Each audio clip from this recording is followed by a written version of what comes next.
नमस्कार दोस्तों, आपके अपने चैनल जी स्टडी बहुत बहुत स्वागत है। और आज हम लोग 12th क्लास की केमिस्ट्री स्टार्ट कर रहे हैं, जिसमें से चैप्टर नंबर 1 है। बिल्कुल बेसिक से चलेंगे और उम्मीद ही है, नहीं पूरा विश्वास भी है कि समय से पहले ही हम लोग का सिलेबस भी खत्म हो जाएगा, ठीक है। और आपको चीज़ें समझ में भी आ जाएंगी। बस इसके लिए आपको 2 चीज़ें करनी होगी। पहली चीज़ कि जो आप वीडियो में देख रहे हैं, ठीक है, इसके लिए आप एक कोई भी कॉपी, जैसी भी कॉपी हो, आप एक कॉपी में इसको point to point, point to point, point to point हर एक चीज़ लिखते जाइए, ठीक है। क्योंकि क्या होता है, लिखने से काफ़ी सारी चीज़ें आपको याद हो जाएंगी और आपको समझ में आ जाएगा, ठीक है। तो हम लोग बिना समय को गवाए हुए वीडियो को प्रारंभ करते हैं, ठीक है। देखिए, चैप्टर नंबर 1 स्टार्ट हो चुका है, ठीक है, जिसका नाम है ठोस अवस्था, ठीक है, सॉलिड स्टेट, ठीक। अब इसमें सॉलिड स्टेट बोला जाता है ठोस अवस्था, ठीक है। बिल्कुल बेसिक से स्टार्ट करते हैं, भले ही 1-2 क्लास से ऐसी बेसिक चलेंगी, लेकिन आपको समझ में अच्छे से आ जाएगा। बस आप नोट्स बनाते जाइएगा, ठीक है। अगर मैं मेहनत कर रहा हूँ तो आप भी मेहनत मेरे साथ कीजिए, ठीक। चलिए, बिना समय को गवाए वीडियो को प्रारंभ करते हैं, ठीक है। चैप्टर नंबर 1 है और याद रखिएगा कि ये क्लास 12th है, ठीक, क्लास 12th की है। बहुत जल्दी 11 की भी वीडियो क्लास की आएगी केमिस्ट्री की। और आप चलते हैं, वीडियो को स्टार्ट करते हैं, ठीक। तो देखो, चैप्टर नंबर 1 ठोस अवस्था है। जैसे सबसे पहला जो पॉइंट आता है कि पदार्थ, या जिसी को बोलते हैं द्रव्य, ना कि द्रव। द्रव्य अलग है और द्रव अलग होता है, ठीक है। एक लिक्विड होता है और एक मैटर होता है, जिसे पदार्थ कहते हैं। यानी इसको अगर आपको, वैसे तो एक बहुत बेसिक सी चीज है, ठीक है, आपको पता भी होगा, लेकिन मैं फिर भी लिख दे रहा हूँ। क्या, देखिए, अगर आपसे कभी कोई पूछे, ठीक है, राइटिंग में मत जाइएगा, राइटिंग खराब है और इसमें लिखने में और ज्यादा खराब होती है, लेकिन बस आप अपनी कॉपी में लिखते चलिएगा, ठीक। तो आप लिखिएगा, जैसे आपसे कोई पूछे तो आप लिखिएगा, प्रत्येक वह वस्तु, प्रत्येक वह वस्तु जिसमें जिसमें द्रव्यमान, प्रत्येक वह वस्तु जिसमें द्रव्यमान होता है, प्रत्येक वह वस्तु जिसमें द्रव्यमान होता है, ठीक है। और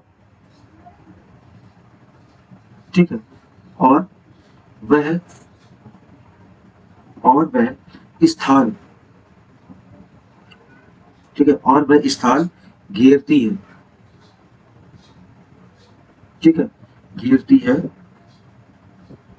ठीक, द्रव्य कहलाती है, द्रव्य कहलाती है, ठीक। यहाँ पे आपने 2 चीजें गौर करी होगी। एक, जिसमें मॉस होता है, यानी जिसमें द्रव्यमान हो, और वह क्या हो, स्थान घेरती हो, वह वस्तु हमारी क्या कहलाती है, द्रव, ठीक है। ज्यादा डीप में नहीं जाते, क्योंकि आपको ज्यादा डीप जाने की आवश्यकता भी नहीं, क्योंकि आपको सारी चीजें पता भी है, ठीक है। चलो, दूसरी चीज देखते हैं। दूसरी चीज, अगर तुमसे या आप लोगों से पूछ ले कि द्रव की, ठीक है, द्रव्य की अवस्थाएं, द्रव की अवस्थाएं क्या होती है, कितनी होती है, ठीक है। अवस्थाएं, बहुत शॉर्ट में चलेंगे और सारे टॉपिक को क्लियर करते हुए चलेंगे, ठीक है। तो द्रव की जो अवस्थाएं होती है, आप याद रखिएगा, वो 3 अवस्थाएं होती है, ठीक है। फर्स्ट नंबर पे आती है ठोस, ठीक। सेकंड नंबर पे आती है द्रव, ठीक। थर्ड नंबर पे आती है गैस, ठीक है। और इसके साथ साथ एक और अवस्था आती है, जिसको बोलते हैं प्लाज्मा, ठीक है, जिसको बोलते हैं क्या, प्लाज्मा, ठीक, प्लाज्मा। ये 4 अवस्थाएं होती है, एक है ठोस, दूसरी है द्रव, तीसरी है गैस, चौथी है प्लाज्मा, ठीक है। आओ भाई, और कुछ पॉइंट इसके देख लेते हैं। जैसे कि ठोस के बारे में अगर आपसे कोई पूछे कि ठोस क्या होते हैं, तो शॉर्ट में मैं लिख रहा हूँ, ठीक है। आप अपनी कॉपी में भी शॉर्ट में लिखिए, क्योंकि जितनी ज्यादा चीजें आप शॉर्ट में लिखेंगे, उतना ज्यादा आपका माइंड काम करेगा, और जितनी ज्यादा आप लंबी चीजें लिखेंगे, उतना आपका माइंड कम काम करेगा, ठीक है। तो देखिए, ठोस के बारे में अगर आपको बताना होगा तो आप बताएंगे कि ठोसों का जो आयतन होता है, ठीक है, ठोसों का जो आयतन होता है, वह जो आकार होता है, ठीक है, ठोसों का जो आयतन है और जो आकार है, वो निश्चित होता है, ठीक है, निश्चित, ठीक, निश्चित होता है। ठोसों का आयतन व आकार निश्चित होता है। ये सब बेसिक चीजें आपको अच्छे से पता होगा। और आप साथ साथ ये भी जान लीजिए कि ठोसों के मध्य में, एक तो अब आपको जैसे पॉइंट आउट करके करना हो तो बता दीजिएगा, इनका आयतन क्या होता है, निश्चित होता है, इनका आकार क्या होता है, निश्चित होता है, ठीक है। दूसरा पॉइंट अगर लिखना चाहो तो तीसरा लिख सकते हो कि इनके बीच अंतरा अंतराणिक, ठीक, अंतराणिक बल या अंतराणिक बल भी बोलते हैं, ठीक है, अधिक होता है, ज्यादा होता है, सबसे अधिक होता है, ठीक है भैया। कहोगे क्या, जैसे मान लो कोई एक पदार्थ है, ठीक है, या कोई ठोस है। अब इस ठोस में जो ये अंदर, ये जो इसके अणु है, इनके मध्य में अंतराणिक बल जो होता है बहुत अधिक होता है, मतलब बहुत कस के होता है, ठीक है। आ जाओ भैया, ये होती है ठोस के बारे में। अगर आपको द्रव के बारे में बताना है तो आप बता दीजिएगा फर्स्ट पॉइंट में क्या भैया, कि इसका जो आयतन होता है, ठीक है, ये सब तो बेसिक चीज है, अच्छा 9th की चीज है, ठीक है। इसका जो आयतन होता है वो निश्चित होता है, लेकिन आपको मजा जरूर आएगा पढ़ने में, ठीक। इसका जो आयतन होता है वो क्या होता है, निश्चित होता है। दूसरे पॉइंट में आप लिखेंगे कि इसका जो आकार होता है वो अनिश्चित होता है, ठीक है। आकार जो होता है वो अनिश्चित होता है, ठीक। ये तो हो गए 2 पॉइंट। थर्ड पॉइंट में क्या, थर्ड पॉइंट में लिखोगे कि इनके बीच जो अंतराणिक बल होता है, ठीक है, इनके बीच जो अंतराणिक, ठीक है, अंतराणु भी लिख सकते हो, कोई दिक्कत नहीं। अंतराणिक बल जो होता है वो ठोसों की अपेक्षा कम होता है और गैस से ज्यादा होता है, ठीक है। मतलब इनके बीच जो अंतराणिक बल होता है वो ठोसों की अपेक्षा बहुत कम होता है, ठीक है, लेकिन गैस से ज्यादा होता है। मान लीजिए यहाँ पे लगा देते हैं एक, और ये लगा देते हैं ये, ठीक, थोड़ा तभी पास में, ठीक। गैस के बारे में आप देखिए, गैस के बारे में लिखिएगा फर्स्ट नंबर पे क्या, कि इनका जो आयतन होता है, ठीक है, इनका जो आयतन, शॉर्ट में लिख दे रहे हैं, इनका जो आयतन व जो आकार है, ठीक, वो क्या होता है, अनिश्चित होता है, यानी निश्चित ही नहीं है, ठीक है, अनिश्चित होता है, ठीक है भैया। और क्या, और इसके बाद लिख दीजिएगा, ये फर्स्ट लिख लीजिएगा, सेकंड लिख लीजिएगा, सेकंड लिख लीजिएगा, ठीक है। थर्ड में लिख लीजिएगा अंतराणिक बल, अंतराणिक बल, अंतराणिक बल, ठीक है। अंतराणिक जो बल होता है वो बहुत कम होता है, मतलब सबसे ज्यादा कम होता है, ठीक भैया। तो जैसे अगर मान लीजिए इतनी बड़ी एक कर दे, ठीक है, तो एक यहाँ मान लीजिए और एक यहाँ मान लीजिए, मतलब इतना गैपिंग होती है इनके मध्य में सबसे अधिक, ठीक। इनके बिल्कुल नहीं, इनमें थोड़ी सी, इनमें सबसे ज्यादा, ठीक है। अब आती है प्लाज्मा। तो प्लाज्मा क्या होता है भैया, तो आप बताओगे प्लाज्मा के बारे में, जैसे आपसे कोई पूछे तो आप बताओगे क्या, कि यह आंशिक रूप से, ठीक है, यह आंशिक, यह आंशिक रूप से, ठीक है, यह आंशिक रूप से, यह आंशिक रूप से आयनीकृत, आयनीकृत, यह आंशिक रूप से आयनीकृत गैस होती है, ठीक है। अब आयनीकृत कहोगे क्या चीज होती है, तो आयन में आपने पढ़ा होगा 2 तरीके के आयन होते हैं, एक होता है धन आयन, एक होता है ऋण आयन, ठीक है। ये मैं आपको आगे बताऊंगा, तीसरा चैप्टर जो है विद्युत विभव वाला, सॉरी फिजिक्स में है, और यही चीज आपकी केमिस्ट्री में भी है, ठीक है। तो मैं आपको उसमें आयन के बारे में बता दूंगा। तो देखिए यहाँ पे यह आंशिक रूप से आयनीकृत गैस होती है। अब आपको जैसे बताना है क्या, कि किसमें किसमें क्या क्या चाहिए, तो देखो आप, जब आपके पास कोई ठोस है वस्तु, ठीक है, जब आप उसको गर्म करोगे तो वो किसमें चली जाएगी, द्रव में, ठीक है। जब आप उसको द्रव से और अधिक गर्म करोगे तो वो किसमें पहुंच जाती है, गैस में, ठीक है। लेकिन जब आप गैस को भी और अधिक गर्म करोगे, लेकिन इसके साथ कुछ कंडीशन है, कहोगे क्या, कंडीशन ये है कि अगर इसको उच्च, मतलब अधिक, ठीक है, उच्च, उच्च वोल्टता के साथ, ठीक है, उच्च वोल्टता, अगर उच्च वोल्टता के साथ इसको गर्म किया जाता है, ठीक है, तो प्लाज्मा की अवस्था हमको क्या प्राप्त होती है, ठीक। जिस बिल्कुल बेसिक चीजें थी। सबसे पहले आपने देखा पदार्थ की प्रत्येक वह वस्तु जिसमें द्रव्यमान होता है और वह स्थान गिरती है द्रव कहलाती है। द्रव की कितनी अवस्थाएं होती है, तो द्रव की मुख्यतः तो 3 होती है, लेकिन एक आप और बता सकते हो, प्लाज्मा भी होती है, ठीक है। जिसमें फर्स्ट पॉइंट में आप बताओगे आयतन व आकार इसका निश्चित होता है, अंतराणविक बल सबसे अधिक होता है, ये कंडीशन। द्रव में आयतन निश्चित होता है, इनका आकार अनिश्चित होता है, अंतराणविक जो बल होता है वो ठोसों से कम और गैस से ज्यादा होता है। गैस बताओगे इनका आयतन व आकार अनिश्चित होता है, इनके बीच अंतराणविक बल सबसे अधिक होता है, ठीक है। ये जो अवस्था आती है, ये अवस्था तब आती है जब हम गैस को उच्च वोल्टता के साथ गर्म करते हैं। ये सिंबल जो है ये गर्म करने का होता है, ठीक है। जब उच्च वोल्टता के साथ इसको गर्म करते हैं तो यह अवस्था आपको प्राप्त होती है प्लाज्मा, जिसमें कहा जाता है कि यह आंशिक रूप से आयनीकृत गैस होती है, ठीक है। अब हम लोग आगे चलते हैं, थोड़ा सा ठोस अवस्था के बारे में पढ़ते हैं और फिर वीडियो को रोकते हैं, ठीक है। ये तो अभी हम बाद में पढ़ेंगे, ठीक है। हमें पेज और दूसरा ले ले रहा है कि ये क्या चीज है, ठीक है। बोर्ड हम लोग इसमें हरा ही रखेंगे, ठीक है। बोर्ड जो है हम लोग इसमें हरा ही रखेंगे।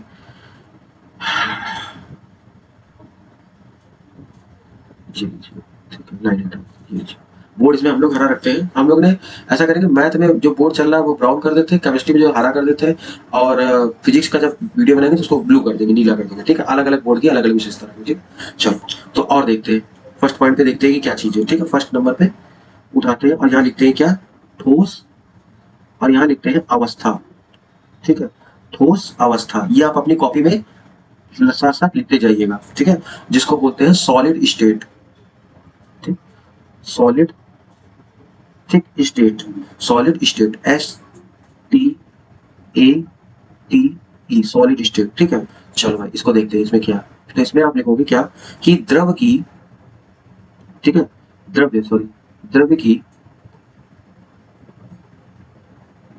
की, क्योंकि बेटर है ना, द्रव्य की वह अवस्था, द्रव की वह अवस्था, ठीक है, जिसमें जिसमें अवयवी अवयवी अवयवी कण, ठीक है, अवयवी कण में क्या क्या हो सकता है, तो देखो अवयवी कण में आपके अणु हो सकते हैं, ठीक है, अवयवी कण में आपके अणु हो सकते हैं, आयन हो सकते हैं, ठीक है, और आपके परमाणु हो सकते हैं, परमाणु, ठीक, 3 चीजें हो सकती है, क्या, अणु, आयन या परमाणु, ठीक।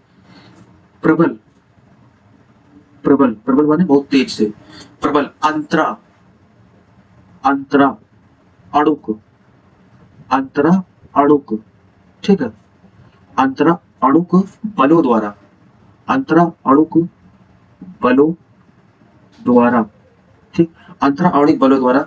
जालक में आप कहोगे जालक क्या चीज है, समय आने पे आपको चित्र के साथ पूरा बता दूंगा कि जालक किसे कहते हैं, जालक बिंदु किसे कहते हैं, सारी चीजें, ठीक है। जालक में संवृत, जालक में संवृत, एक होता संवृत, एक होता विवृत, एक होता खुला, एक होता बंद, संवृत, संकुलित, ठीक, संवृत संकुलित, संवत संकुलित रहते हैं, ठीक है, रहते हैं, तथा तथा जिस कारण, तथा जिस कारण, जिस कारण गति करने में, जिस कारण गति करने में, गति करने में, ठीक है, असमर्थ रहते हैं, गति करने में असमर्थ, ठीक है, असमर्थ, ठीक, असमर्थ रहते हैं, असमर्थ रहते हैं, ठीक है, वह ठोस अवस्था कहलाती है, ठोस अवस्था कहलाती है। बोर्ड में जो क्वेश्चन आया है वो ये आया है कि ठोस से आप क्या समझते हैं और ठोसों के कितने, यह वर्गीकरण कीजिए, ठोसों का क्लासिफिकेशन बताइए, ठीक है, ठोस अवस्था कहते या कहलाती है या कहते हैं, ठीक है, ठोस अवस्था कहलाती है, कहलाती है, ठीक। अगर इसमें आप मेन चीजें अगर देखें तो मेन चीजें आप कह सकते हैं द्रव की व्यवस्था जिसके अवयवी कण, ठीक है, तो अवयवी कणों में भाई देखिए अवयवी कणों में 3 होते हैं, एक होता है अणु, एक होता है परमाणु और एक होता है क्या, आयन, ठीक है। इसके बाद यहाँ पे आपके कहा जा रहा है कि प्रबल, अंतरा आणविक बल, ये एक चीज आई, ठीक है, जिसको पहले आपको पहले पेज में बताया था, बल द्वारा। जालक, जालक चीज अभी आप आगे समझोगे, जो चित्र आपने अभी यहाँ देखा था उसमें भी अभी आप अच्छे समझोगे। जालक में समृद्ध, समृद्ध एक होता है समृद्ध खुला, एक होता है विवृत बंद, समृद्ध संकुलित रहते हैं तथा जिस कारण गति करने में असमर्थ रहते हैं ठोस अवस्था कहलाती है, ठीक है। आपसे ठोस अवस्था की परिभाषा पूछे तो आप बताना कि द्रव की वह अवस्था जिसमें उसके अवयवी कण प्रबल अंतरा आणविक बलों द्वारा बंधे रहते हैं या संकुलित रहते हैं तथा वे गति करने में असमर्थ रहते हैं, ठोस अवस्था कहलाती है। अरे यार सिंपल सी बात है, जैसे एक कमरा है, ठीक है, अब इस कमरे में खूब सारे बच्चों को इतने भर दिए गए हैं कि ये हिलने बिल्कुल असमर्थ है, ऐसी अवस्था क्या कहलाएगी, ठोस अवस्था कहलाएगी, खत्म। अब ऐसे चूंकि अब इंटर में हो तो परिभाषा भी आपको स्टैंडर्ड चाहिए ना, इसीलिए, ठीक है। दूसरा, ज्यादा नहीं बताते हैं, बस थोड़ा सा ही बता के वीडियो को रोक देंगे, फिर अगली वीडियो में आपको हम बताएंगे, ठीक है, क्योंकि वीडियो बड़ी हो जाएगी तो फिर आप देखोगे नहीं। तो देखो दूसरा है ठोसों का, ठीक, ठोसों का वर्गीकरण, ठोसों का वर्गीकरण, ठीक, जिसको बोलते हैं क्लासिफिकेशन ऑफ सॉलिड्स, ठीक है। अब इंग्लिश में लिखना की आवश्यकता है क्या, चलो अच्छा लिख देते हैं, क्लासिफिकेशन, CLASSFICATION,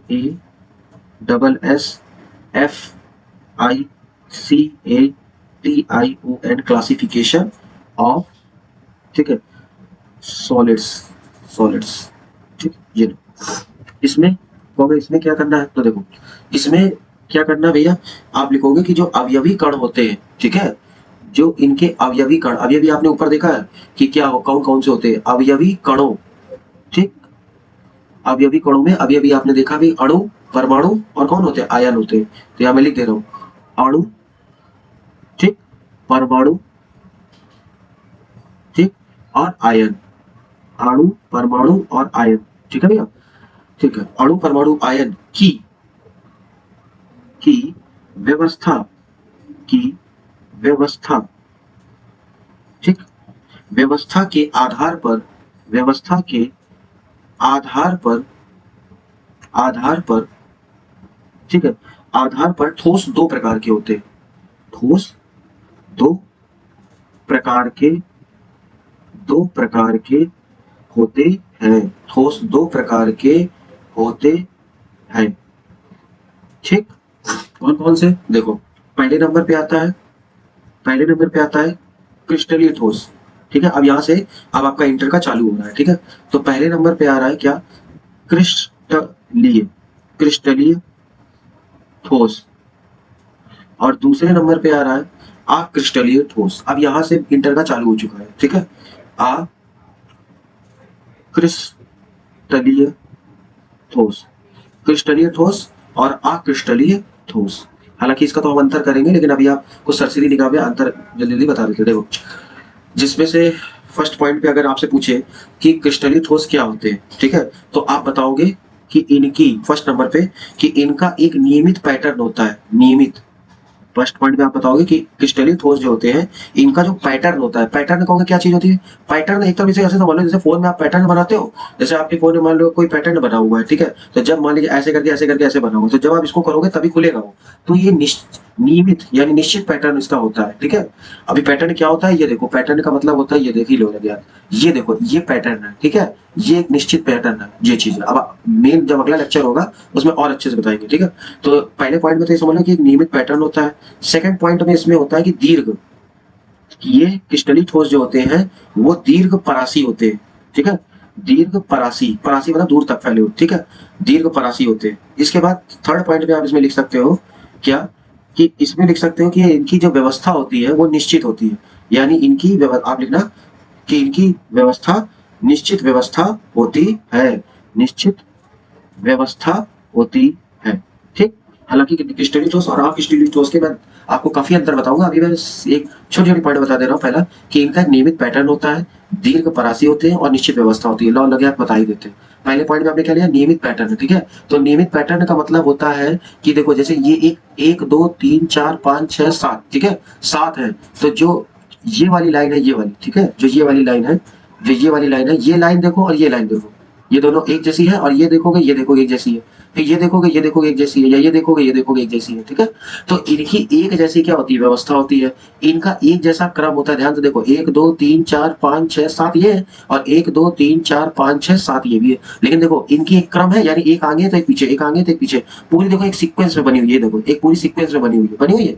इसीलिए इसको कहा जाता है कि इनकी जो व्यवस्था होती है वो निश्चित व्यवस्था होती है। दीर्घ परासी होते हैं। दीर्घ परासी का मतलब है दूर तक क्या होते हैं? फैले हुए होते हैं। ठीक है, इसके बाद और क्या कहा जा रहा है? और कहा जा रहा है कि नियमित पैटर्न होता है, जो मैंने आपको बता दिया। ठीक है, अब आप क्रिस्टलीय ठोस को देख लेते हैं और यहीं पे आज इसको रोक देते वीडियो को, और फिर उसके बाद अगले वीडियो में आपको और अच्छे से बताएंगे। ठीक है, तो देखिए, इसमें लिखेंगे फर्स्ट पॉइंट में कि इनका जो पैटर्न होता है ये भी नियमित होता है। ठीक है, नियमित। अभी कहोगे नियमित होता है, या तो आपको अनियमित करना चाहिए। नहीं, नियमित होता है, नियमित पैटर्न होता है। ठीक है, नियमित पैटर्न होता है फर्स्ट पॉइंट में। जो ये दीर्घ है, तो दीर्घ का उल्टा कर दो तो कौन सा होता है? लघु। तो ये हो जाएगा क्या? लघु। और ये हो जाएगा परासी। परासी का मतलब होता है छोटी अवस्था में फैले हुए होते हैं। थर्ड पॉइंट में इनकी व्यवस्था, जैसे यहाँ लिखा है क्या? निश्चित होती है। तो निश्चित का उल्टा कर दो, क्या होता है? अनिश्चित होती है। ठीक है, अनिश्चित होती है। ठीक है, अब अनिश्चित होती है क्या? अनिश्चित व्यवस्था। व्यवस्था और लिख देते हैं। ठीक है, अब देखो, इसको भी समझा दे, फिर वीडियो रोक दे। देखो, फर्स्ट पार्ट में बोला नियमित पैटर्न। कहोगे नियमित पैटर्न कैसा? देखो इधर वाले देखो, नियमित पैटर्न का मतलब है, देखो जैसे ये दोनों जुड़े हैं, ठीक है, जैसे ये दोनों जुड़े हैं, फिर इसके बाद देखो इन दोनों का देख लो, ये दोनों जुड़े हुए हैं। ठीक है, फिर इन दोनों देखो ये जुड़े हुए हैं, तो इन्हें ये देखो ये, लेकिन इनका जो जुड़ाव देख रहे हो ये छोटी अवस्था पे ही है, मतलब ये यहीं तक रुक गए। ये देखो ये यहीं पे रुक गए। ठीक है, इनको देखो ये यहीं पे रुक गए। अगर इनको देखोगे तो यहीं पे रुक गए। ये देखो दो दो के बने कि नहीं बने? तो आपको समझ में आया होगा क्या कि ये जो होते हैं इनकी जो पैटर्न होता है वो नियमित होता है, लेकिन लघु परासी होता है। लघु परासी का मतलब ये छोटी अवस्था तक क्या होते हैं, फैले हुए होते हैं। देखो यहाँ 3 हो गए, ठीक, इसके बाद ये देखो फिर रुक गया। अब अगर इसको देखोगे तो ये दोनों हो गए, फिर देखो ये दोनों हो गए, तो मतलब ये छोटी, अब इसको देखो ये दीर्घ तक फैले हुए हैं, और ये कौन से हैं, ये छोटी अवस्था तक यानी लघु अवस्था फैले हुए। इसके बाद आपने तीसरा अंतर देखा कि इनकी जो व्यवस्था होती है कैसी होती है, अनिश्चित होती है। अनिश्चित का मतलब कोई कहीं ना चला, जैसे क्लास में मान लो टीचर है तो सारे बच्चे सही से बैठे हैं, और क्लास में कोई टीचर नहीं है तो जानते हो फिर क्या करते हो तुम लोग, तो अच्छे से तुमको पता है, ठीक है। तो ये इनकी जो व्यवस्था है वो कैसी है, अनिश्चित है। ये दीर्घ होते हैं, ये लघु होते हैं, इनकी भी नियमित पैटर्न होता है, इनकी भी नियमित पैटर्न होता है। बस फर्क इतना होता है कि दीर्घ होते हैं और ये कैसे होते हैं, लघु होते हैं, ठीक है। तो आज एक फर्स्ट लेक्चर था जिसमें मैंने आपको बताया कि पदार्थ किसे कहते हैं। आप बताना पदार्थ प्रत्येक वह वस्तु जिसमें द्रव्यमान होता है और वह स्थान गिरती है, द्रव कहलाती है। दूसरे नंबर कोई पूछे द्रव की कितनी अवस्था होती है तो आप बताओगे द्रव की 4 अवस्थाएं होती है, एक ठोस, द्रव, गैस और प्लाज्मा। ठोस में बताओगे कि इसका आयतन व आकार निश्चित होता है, इसमें अंतराणविक बल अधिक होता है, इनका आयतन निश्चित, आकार अनिश्चित होता है, अंतराणविक बल कम होता है। आयतन व आकार अनिश्चित होता है, अंतराणविक बल सबसे अधिक कम होता है। यह आंशिक रूप से आयनीकृत गैस होती है, अर्थात गैसों को जब उच्च वोल्टेज के साथ गर्म किया जाता है तो प्लाज्मा की अवस्था प्राप्त होती है। आगे चल के हमने यहाँ पे देखा कि इसमें हमने देखा कि ठोस अवस्था, जैसे क्योंकि हमको यही लेसन ही है, यही पढ़ना ही है, तो ठोस अवस्था हमने देखा कि द्रव की वह अवस्था जिसमें अवयवी कण, अणु, आयन, परमाणु प्रबल अंतराणविक बलों द्वारा जालक में समृद्ध संकुलित रहते हैं, मतलब खुले बंद अवस्था में रहते हैं, जिस कारण गति करने में असमर्थ होते हैं। ठोस मैंने अभी बताया भी था, एक कमरे में खूब सारे बच्चों को घुसेड़ दो और बिल्कुल बंद कर दो तो बेचारे बाहर वो निकल ही नहीं पाएंगे, ठीक है, असमर्थ हो जाएंगे। वही अवस्था कैसी कहलाएगी, ठोस अवस्था कहलाएगी। ठोसों का जब वर्गीकरण करते हैं, क्लासिफिकेशन ऑफ सॉलिड्स करते हैं, तो इसमें लिखते हैं कि अवयवी कणों के आधार पे इनकी व्यवस्था 2 प्रकार से की गई है, एक है क्रिस्टलीय ठोस और दूसरी होती है अक्रिस्टलीय ठोस। जहाँ क्रिस्टलीय ठोस में नियमित पैटर्न होता है, इसमें भी नियमित पैटर्न होता है। ये दीर्घ परासी होती है, लघु परासी होती है, निश्चित व्यवस्था होती है या अनिश्चित व्यवस्था होती है, ठीक है। तो आशा करते हैं कि आपको ये चीज समझ में आ गई होगी। तो आज के लिए हम लोग इतना ही रखते हैं, फिर मिलते हैं हम लोग अगली क्लास में। तब तक के लिए धन्यवाद।